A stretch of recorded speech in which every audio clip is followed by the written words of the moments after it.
적군이 핵폭탄을 떨어뜨렸다. 지하 몇 층까지 가야지 안전하냐? 소변을 마셔도 돼요? 좀비가 나타난다면 어떻게 대처를 하시겠습니까? 중요한 거는 내 머리를 또 감싸고요. 여러 가지 재난 상황에서 무사히 살아남는 방법에 대해서 코멘터리 해보도록 하겠습니다.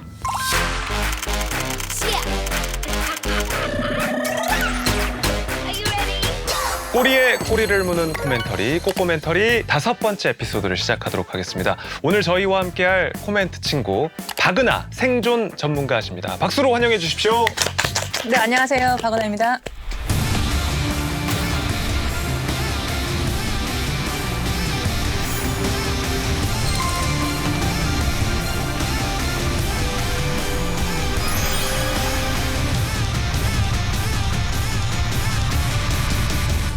대한민국 육군 특전사 707 특수임무대 출신.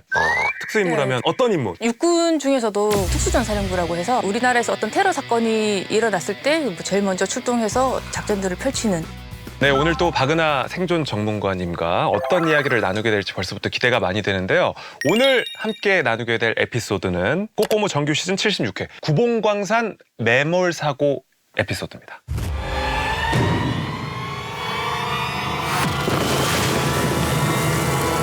그 안에 갇혀있는 사람은 정욱이 아빠 혼자. 서두르는 기미가 없어. 구조 장비하고 인력 요청했으니까 조금만 기다려봅시다. 구조 비용보다 나중에 사망 보상금을 주는 게 더 낫다는 거야. 사고 4일째. 여보세요? 네? 누구라고요? 예, 저 김창선입니다. 저 살아있어요. 저 좀 꺼내주세요. 저 좀 살려주세요.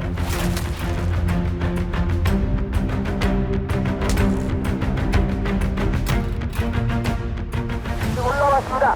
가장 땅속에 오래된 한 사나이가 올라왔습니다. 이렇게 큰 사고를 겪은 김창선 씨는 이런 말을 했어. 죽기 좋아하는 사람은 없겠죠. 하지만 내 목숨 하나가 그토록 소중한 거라곤.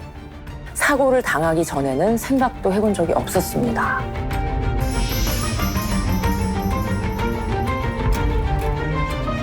이게 저였으면은 얼마나 버틸 수 있었을지 진짜 상상도 안 되고 정말 김창선 씨 정말 대단하지 않습니까? 그죠? 네네, 정말 대단하신 분인 것 같고 네. 그 긴 시간 동안 그 암흑 속에서 이렇게 홀로 버티신 거 보면은 살겠다는 의지가 되게 강하신 분인 것 같습니다. 네, 꼬꼬무 방송에서 우리 김창선 씨가 광산에서 탈출할 수 있었던 여러 가지 생존 방법에 대해서 이야기를 해주셨는데요. 지금부터 영상을 함께 보면서 그 생존 방법에 대해서 박은하 생존 전문가님과 함께 코멘터리 해보도록 하겠습니다. 창선 씨가 당시에 가지고 있었던 그 물건들을 보여줄게. 아내가 싸준 도시락. 젓갈이야. 아, 저게 있어서 얼마나 다행이에요. 이 꼴뚜기 젓갈을 아주 조금씩 나눴어. 근데 이것만 갖고는 안 되겠지. 염분이랑 또 중요한 거. 물이 있어야 될 것 같은데. 다행히 배수장 안에 지하수가 똑똑 떨어져.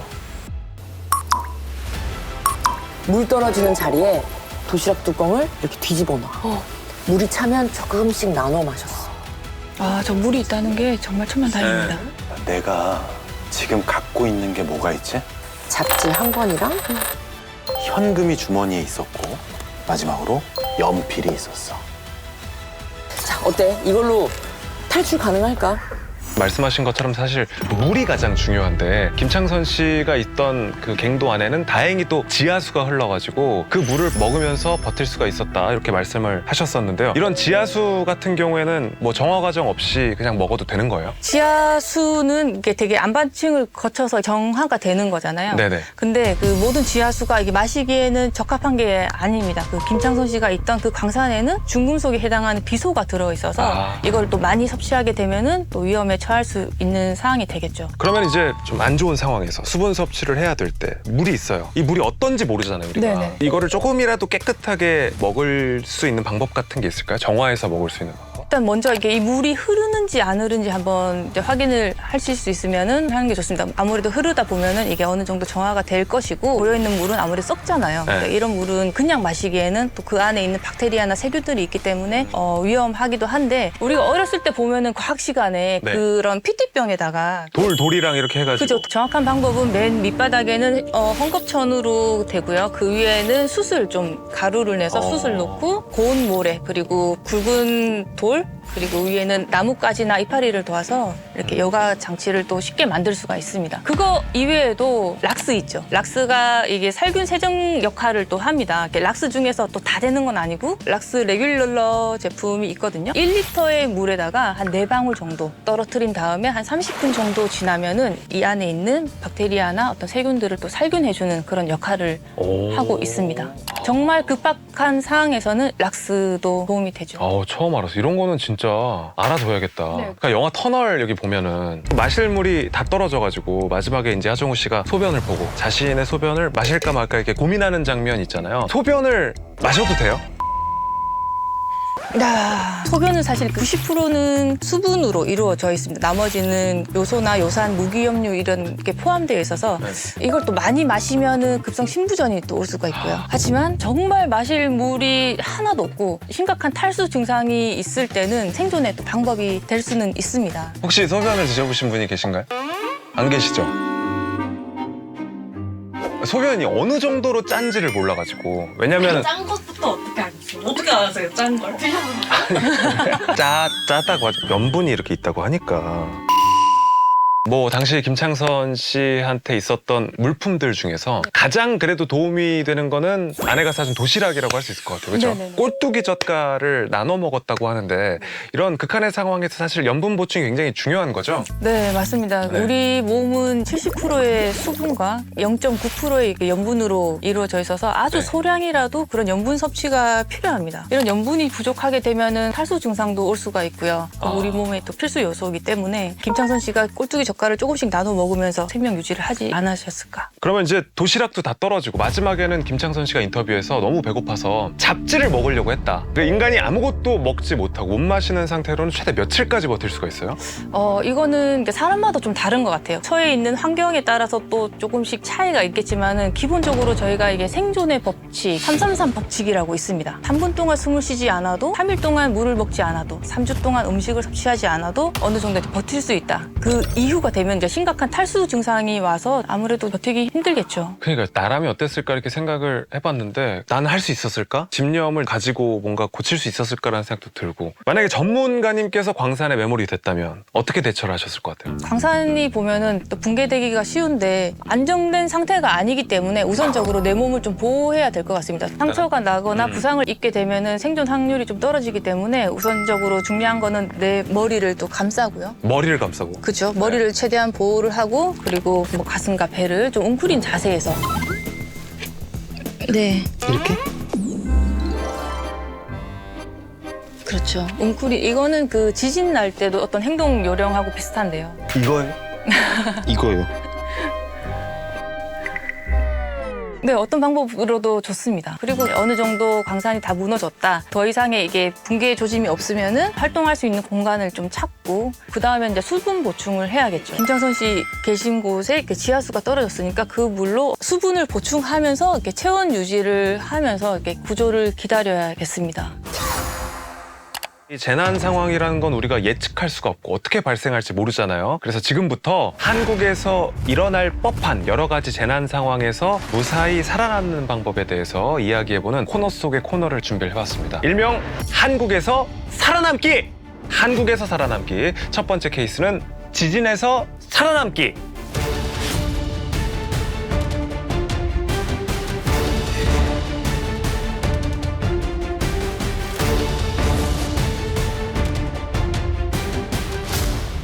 지진이 났을 때는 실내에 있는 게 좋아요? 아니면 밖으로 나가는 게 좋아요? 어떤 강도의 지진이 일어났을까에 따라서 조금 다르지만은 최대한 넓은 곳으로 가는 게 좋죠. 어떤 건물이 무너지지 않는 그런 운동장 같은 그런 데를 가는 게 가장 좋은 방법이고요. 실제로 이게 흔들리고 있는 그런 상태에서는 식탁 밑이나 이런 데서 내 몸을 잠깐 보호하는 게 낫고 지진이 어느 정도 멈췄다 이럴 때는 집 밖으로 나가는 게 좋습니다. 여유가 되신다면은 비상용품도 같이 챙겨서 내가 이런 생존에 대해서 뭔가 대비를 해야겠다 하려면은 생존 가방을 좀 필수적으로 좀 구비를 해두시는 게 좋겠습니다.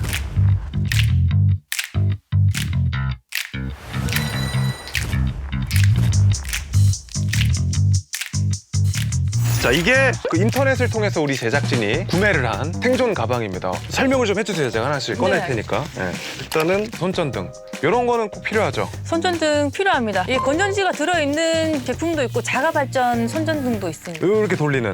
네. 이 밑에 여기 또 보니까 나이프. 네, 다용도로 쓸 수 있는 다용도 툴들이 들어 있습니다.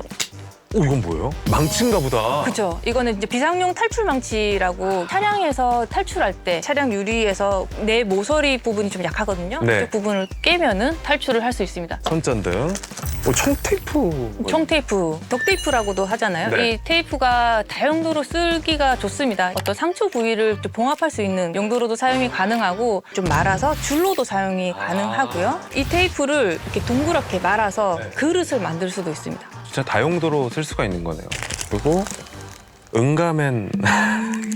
휴대용 화장실 응가맨, 응고제라고 이렇게 써있네요. 예. 이거는 말 그대로 휴대용 화장실입니다. 이제 가지고 다니면서 용변을 볼 수 있는 제품인데요. 어떤 위급 상황이 되면은 단수가 되잖아요. 물이 안 나올 경우도 있어요. 그럴 때는 이 봉투에 이 응고제를 넣고 소변을 보시면은 이 응고제가 또 부피가 줄어. 수분을 흡수를 해.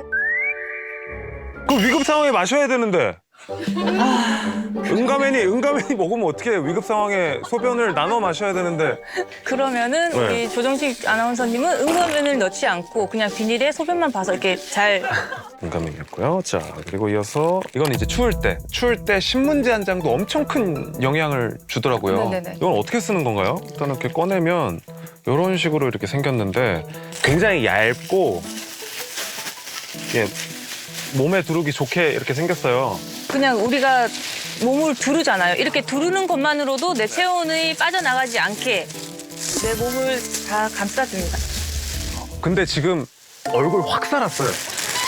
이게 이제 조명이 있으니까 여배우들도 좀 이런 방법 많이 쓰고 반사판 역할 하니까 얼굴이 확 사네. 아, 그래요? 훨씬 예뻐졌어요. 네. 또 여기서 또 하나 팁을 드리자면은 내 몸을 감싸고 있는데 이 안쪽에 그 티라이트 조그만 그런 초 하나 펴놓으면은 이 안에 온기도 열이 빠져나가지 않고 네네. 열을 딱 지켜주는 그런 보온 효과. 네, 그런 자그마한 초 하나로도 체온 유지가 가능합니다. 지금 김창선 씨가 했던 그런 전구 같은 역할이 그렇게 좀 열 있는 거를 이제 가운데다 감싸고 덮으면 효과가 훨씬 높겠어요. 네네. 그리고 이 보온포는 내 체온을 유지하기도 하지만은 그 비가 오거나 할 때 이렇게 빗물을 받을 수 있는 그런 역할도 하고요. 내가 산에서 조난을 당했을 때 이 보온포를 이용해서 내 위치를 또 알릴 수 있는. 이게 좀 빛 반사가 지금 보시다시피 잘 되다 보니까. 네네. 한 두세 개 정도는 가지고 있으면은 내 체온도 유지하고 네, 여름으로 쓸 수가 있습니다. 오, 야, 이거 신기하다. 이거 불이 났을 때 몸을 낮추고 적신수건으로 호흡기를 막으라고 하잖아요. 이게 그냥 바로 뜯어서 쓸 수 있게끔 돼 있어요. 물이 충분히 적셔져 있습니다. 입과 이 부분을 이렇게 딱 가리고 네, 맞습니다. 몸을 낮추고 네. 사용하시면 되겠어요. 그러니까 이제 위급 상황에 딱 안경도 쓰고 그리고 그 수건 어디 있어? 장갑도 호흡기를 가린 상황에서 네.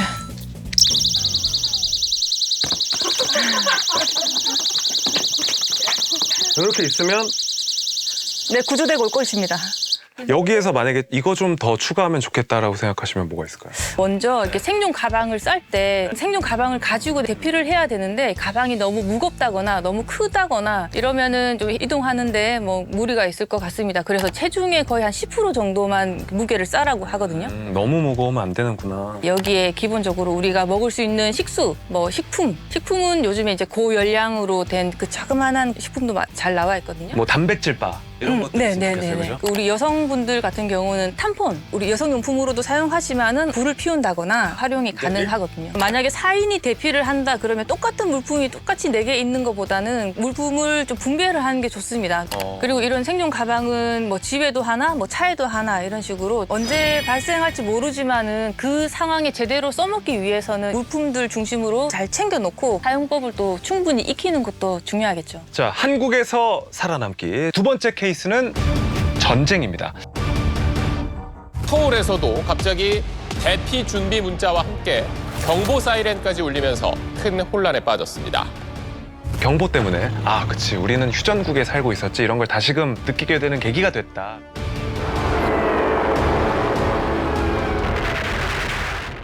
경계경보 오발령으로 인해서 많이 놀라셨던 분들도 계셨던 것 같은데 만약에 정말 전쟁이 일어났다면 우리가 뭐 이렇게 다 챙겼어요. 어디로 가야 되는 거예요? 제일 먼저 신속하게 주변 대피 시설로 대피를 하는 게 맞겠죠. 우리나라에서 지정하는 비상 대피소가 큰 건물의 지하철 지정을 하고 있거든요. 지하철역이나 이 큰 건물에는 두꺼운 그 철근 콘크리트로 되어 있는 지하 대피소가 있습니다. 이런 지하 대피소 어디 있는지 아십니까? 몰라요. 몰라요. 네. 근데 주변에 일단 지하 대피소가 어디 있는지 먼저 알아야겠죠. 그렇기 위해서 이제 정부에서 운영하는 안전 디딤돌이라는 어플이 있습니다. 어플을 한번 실행을 하셔서 내 주변에 대피소가 어디에 있는지 그리고 어떤 재난 상황에서 어떤 행동 절차가 있는지 자세하게 나와 있거든요.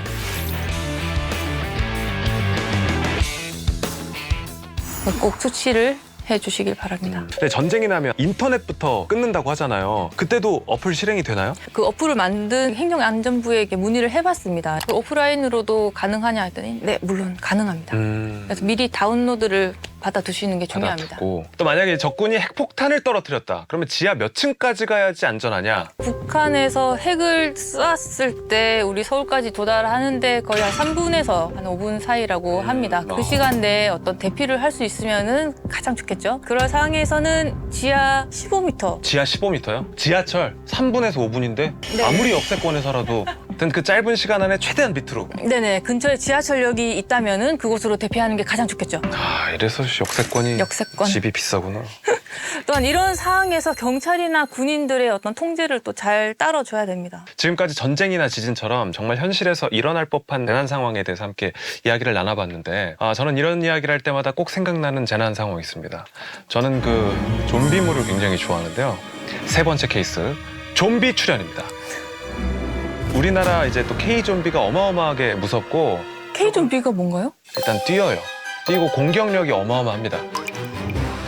만약에 정말 좀비가 나타난다면 전문가님은 어떻게 대처를 하시겠습니까? 그 영화에서처럼 그런 흡혈 좀비가 나타난다. 네. 아까 그 비상 우리 가방에 있던 청테이프 있죠? 네. 그런 흡혈 좀비가 공격할 수 있을 만한 목 부위나 뭐 손이나 뭐 이런 부위를 좀 더 책을 덧대고 가복같이 좀 막아주는 게 좋지 않을까. 흡혈 좀비라고 표현하는 것 자체가 진짜 안 좋아하는 것 같아요, 좀비물을. 좀비는 흡혈이 아닙니다. 사육을 하지. 살을 뜯어 먹으려고 하는 거죠. 그러다 감염이 되는 거지.